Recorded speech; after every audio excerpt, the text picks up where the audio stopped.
안녕하십니까. 오늘은 이제 그 탄핵 재판 7차 공판입니다. 7차. 오전에 이상민 행안부 장관 오전에 이거 지금 정인신문 하고 있고요. 방송 녹화 현재 10시 반부터 이제 이거 하죠. 그 다음에 오후에 2시에는 이제 신원식 국방부 장관, 옛날에 안보실장 신원식.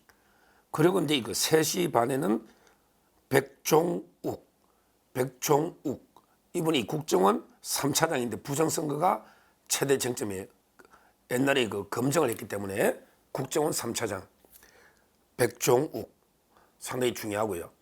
그 다음에 그 5시에 김용빈 선관위 사무총장 하루에 그 4명을 한다. 이것도 이게 문제는 문제예요. 참 이게 심각한 문제예요. 헌재가 졸속으로. 그리고 이제 그 13일도 4명.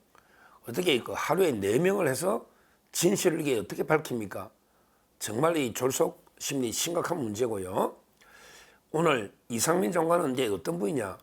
다 아시겠지만 대통령의 충암고 후배죠. 그리고 이제 그 판사 출신입니다. 판사. 그리고 이제 그 행안부 장관 했는데 처음에 그 이태원 참사 때문에 처음에 그 탄핵 의결이 됐죠. 그래서 이제 그 심내가 9대 0으로 이제 그 복귀를 했는데 이번에 계엄에 또 탄핵하겠다. 이렇게 국회가 난리치니까 스스로 이제 그 사퇴를 한 이분이 이상민 장관입니다. 지금 이상민 장관도 이제 그 직권남용으로 원래는 이제 공수처가 가져간 거예요. 공수처에서 이제 그 단전 단수 언론사의 그 전화 전개를 건다 수돗물하고 이래가지고 이게 직권남용 아니냐. 이래가지고 이제 그 공수처가 사건을 넘겨라. 윤석열 대통령 사건하고 이상민 장관 사건 넘겨라. 이래가지고 넘겼더니 공수처가 보니까 이게 직권남용이 안 되잖아. 아예 뭐 단전단수 된 적이 없고 직권남용은 미수 자체가 없어요.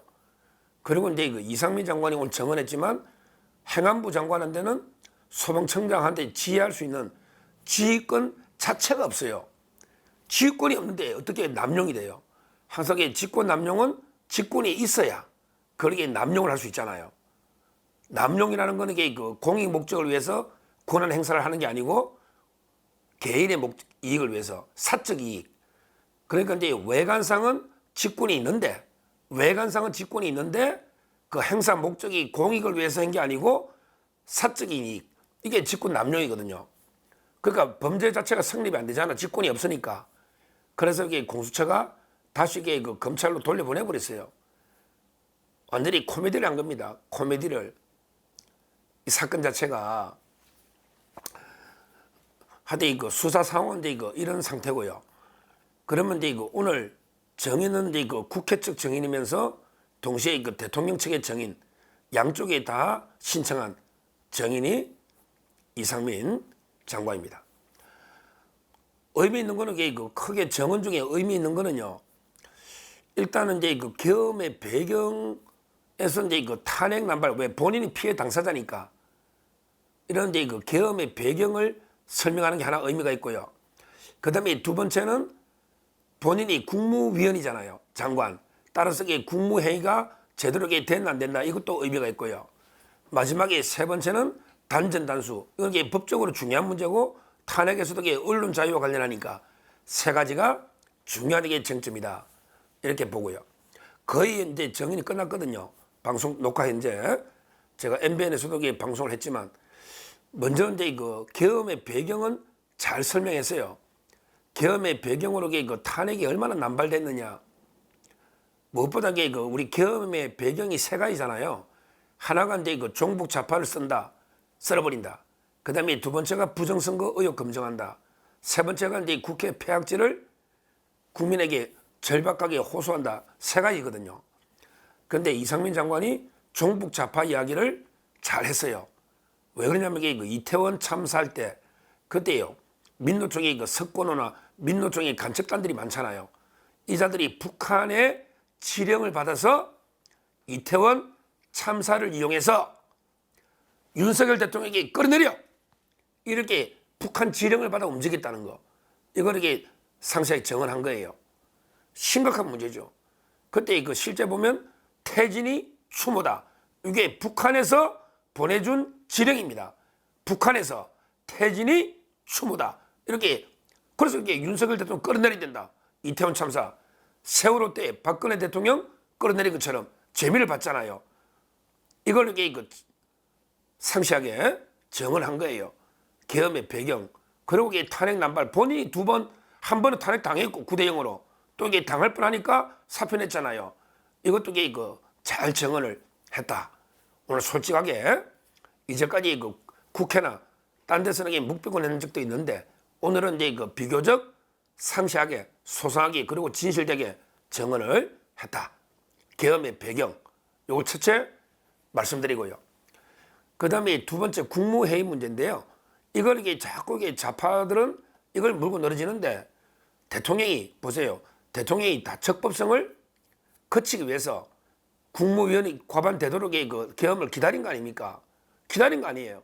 처음부터 그냥 국무회의 할 생각이 없으면 바로 계엄 선포하지 굳이 왜 11명이 모일 때까지 기다리겠습니까?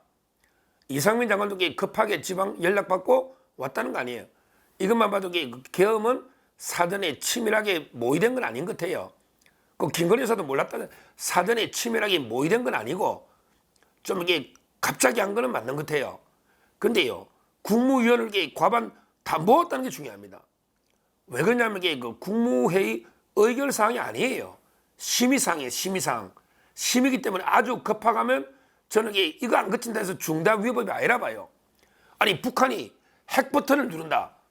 그러면 계엄 빨리 해야 되는데 국무위원들 언제 11명 모읍니까?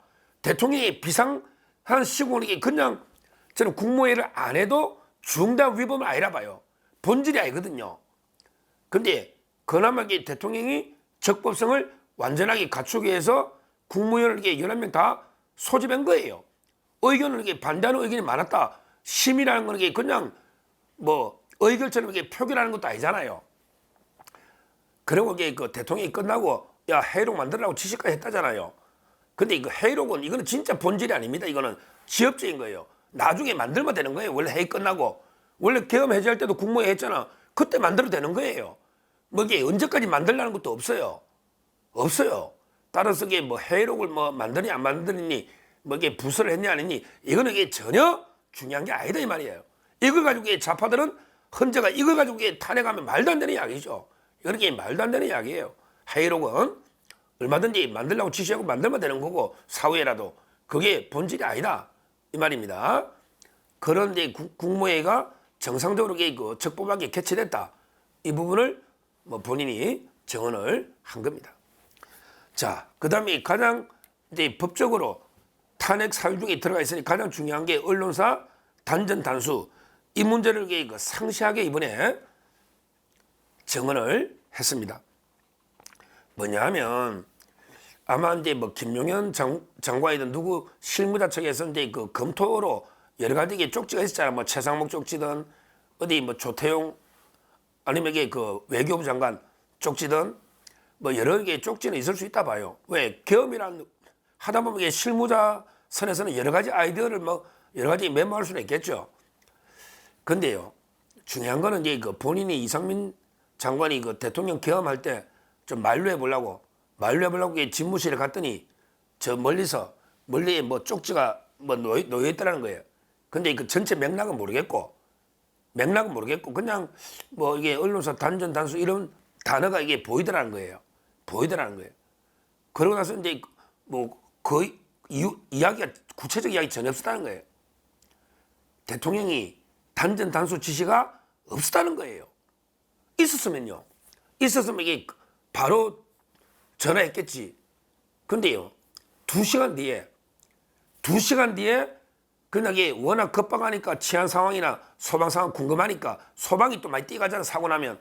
그래서 이게 2시간이나 뒤에 경찰청장하고 소방청장 지금 현재 상황이 어떤지 긴급 상황은 없는지 이렇게 전화를 해봤다는 거예요. 2시간 뒤에. 그게 단전 단수는 이제 전에 지시받은 적이 없고 대통령한테 말 꺼낸 적이 없으니까. 그러고 나서 이제 그때 소방청장하고 통화한 건 인정해요. 통화를 했더니 이제 단전 단수 이런 게 쪽지 본 게 기억이 날 거 아니에요.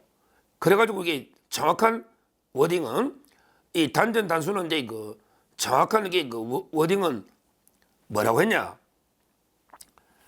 우리 이상민 장관이 정언한 거예요. 이렇게 그 소방청장하고 통화하면서 이게 그 이런 생각이 들었다는 거야.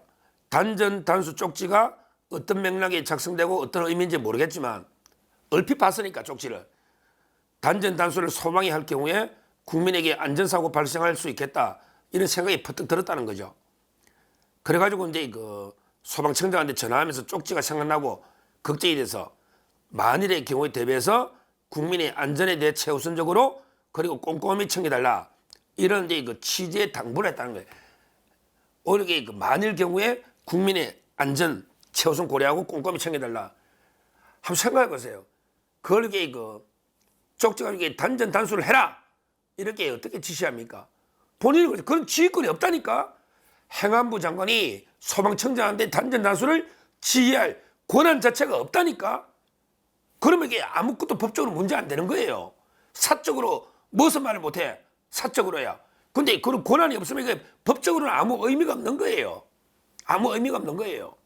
그리고 지시를 했으면 이게 그 소방청장이 뭐 고민이라도 했겠지. 근데 전혀 그런 일이 안 일어났잖아요.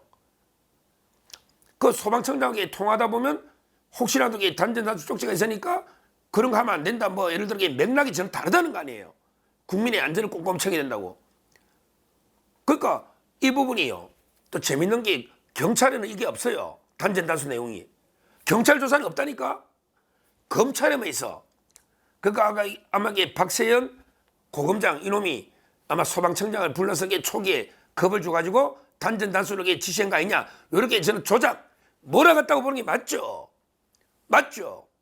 이게 다 조작입니다. 박세현 고검장 법에 근거도 없는 게 특수본 만들어서 초기에 소방청장 놀랄 거 아니에요. 걔가 막 광란에 칼춤 추니까. 그러니까 이게 그냥 단전 단수 이야기만 있어도 마치 이게 지시를 한 것처럼 이러고 또 이게 더 나아가서 대통령이 지시한 것처럼 공소장에 대통령 공소장에 단전 단수를 지휘했다. 이게 돼 있다니까. 완전히 사기 공소장입니다. 박세현 완전히 사기 공소장을 쓴 거예요. 대통령이 단전 단수를 지시한 적이 전혀 없다. 저 쪽지를 집무실에 누가 만들었는지 놓여 있었겠죠. 만약에 대통령이 지시했으면 바로 지시를 이행했겠죠. 이상민 장관이. 근데 한참 뒤에 2시간 더 지나서 경찰청장 먼저 통화하고 그다음에 소방청 왜 긴급시에는 소방이 많이 가니까 안전사고나 따라서 그냥 확인 전화한 건데 그때 그 메모가 생각나서 단전 단수 말은 꺼냈지만 끊으라고 지시한 거는 아니다 이 말이에요. 둘 사이에 대화 녹취록 있냐고요. 아니라잖아요. 맥락이 아니고 실제 아무것도 안 이루어졌잖아요. 경향신문, 한겨레신문, 그 다음에 여론조사꽃, 그 다음에 MBC 이런데 굳이 소재의 겸 뭐 몇 달 하는 것도 아니고 겸 이게 뭐 대통령이 하루 정도 단기간 생각했다고 빨리 끝나고 다행이다고 했다잖아요. 그러면 이게 겸 오래 한 것도 아닌데 그 전기 끊고 수도 끊어가게 뭐합니까? 하루 수도 끊어 뭐 하느냐고. 말이 안 되는 이야기잖아. 어떤 게 실무선에서 옛날 걸 고려해서 어떤 아이디어 쪽지가 있었는지 모르겠는데 대통령이 그걸 인식하고 행안부 장관한테 지시를 하고 이건 아니라잖아요. 권한도 없고 여러 개의 정황을 보면 저는 이상민 장관의 정언이 확실하고요. 따라서 검찰에서 마치 경찰에는 없는 단전 단수를 대통령이 행안부 장관 이상민에게 지시해서 이상민이 소방청장에게 지시했다. 이런 게 말도 안 되는 사기 공소장. 이거는 당연히 재판에서 저는 배척돼야 된다. 재판에서 탄핵돼야 된다. 이 말입니다. 하여튼 오늘 이상민 장관 마지막에 어떻게 보면 기회니까 본인도 조사를 받고 있죠. 근데 오늘 상당히 진솔하게 저는 정언을 잘했다. 이렇게 문제 하나하나 진실이 드러나잖아요. 벌써 단전 단수 이건 큰 문제거든요. 이 가지고 좌파들이 얼마나 떠들었습니까? 단전 단수의 진실이 하나하나 드러나면서요. 이제 재판관들도 함부로 단전 단수했다 이렇게 못 쓸 거 아니에요. 저는 필요하면요. 중요한 게 소방청장을 정인 불러라 이 말이야. 자꾸 헌재 빨리 끝내려 하지 말고 소방청장을 정인 불러라고. 정인도 안 부르고 있거든. 소방청장이 검찰에서 이랬으니까 우리 검찰 서류 가지고 재판합니다. 서류 가지고 이상민 말 안 믿고 우리 소방청장 검찰에서 한 진술이 단전 단수 지시받았다니까 대통령이 했다. 이렇게 판결 쓰면요. 헌재 판결은 그 쓰레기입니다. 그 찢어버리대. 재판이 불복해야 된대 말이에요. 재판이 승복할 이유가 없다는 거죠. 대통령이 지시했다는 게 증거가 어디냐고. 소방청장이 검찰에서 했다는들 대통령한테 전화 받은 것도 아니잖아. 이상민 장관이 아니라는데 뭐가 이게 증거받은 게 있다고 그렇게 인정하면 그렇게 헌재가 가루가 되는 거예요. 재판이. 그럼 헌재 판결문이 아니고 쓰레기 사기 판결이에요. 맞잖아요. 맞잖아요. 오늘부로 단전 단수가 대통령이 지시 안 했다는 거는 클리어하게 저는 정리가 됐다. 이런 식으로 하나하나 보세요. 가짜뉴스가 하나하나게 정리되고 있지 않습니까? 그 다음에 그 계엄을 하게 된 결정적인 배경들, 탄핵의 피해자가 이상민이고, 그 다음에 그 이태원 참사, 그게 종북 완전히 간첩 지령에 따라 퇴진운동한 거, 이런 게 하나하나 오늘 진실이 드러났지 않습니까? 드러났지 않습니까? 특히 공수처가 직권남용의 수사권이 없어 다시 돌려보낸 코미디 같은 일이 있었는데, 이거는 대통령한테 해당돼요. 대통령도 직권남용이 수사 대상이 아니거든요. 형사소추 특권 때문에. 그러면 그 대통령에 대해서도 그 불법이라는 게 명확하게 밝혀졌다. 이런 점에서 이상민 행안부 장관의 진술은 상당히 의미가 있다. 의미가 있다. 이렇게 보고요. 또 하나만 더 말하면 MBC나 이자들이 과거에 이상민 장관 진술서를 몰래 빼내가지고 마치 그 대통령하고 이간질 시키려고 국무회의를 대통령 아예 생각 안 했겠다. 이러면서 KBS 생방송을 잡아놨 이런 식으로 MBC가 보도했는데 그것도 전부 가짜뉴스다. 가짜뉴스다. 실제 대통령은 적법하게 국무회의에 모이도록 기다렸다가 계엄을 선포한 겁니다. 이제 하나하나 진실이 밝혀지니까 실제 그 탄핵 기각 결정에 큰 도움이 될 정언이었다. 이렇게 평가를 합니다. 감사합니다.